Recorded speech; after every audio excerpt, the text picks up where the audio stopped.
శక్తిపీఠాలు ఉన్నాయి, జ్యోతిర్లింగాలు ఉన్నాయి, 108 వైష్ణవ క్షేత్రాలు ఉన్నాయి, ఇట్లా పెద్ద పెద్ద గుళ్ళు ఉన్నాయి. నువ్వు అక్కడికి వెళ్తే చాలా డిఫరెంట్ ఉంటుంది. అవును.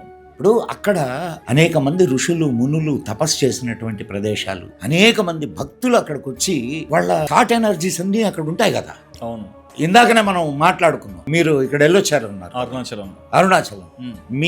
మీతోటి వచ్చిన అమ్మాయి నేను అక్కడ కూర్చొని అసలు నేను మర్చిపోయాను సార్ అని అన్నారు. మన ముందే నేను కూడా అయ్యాను.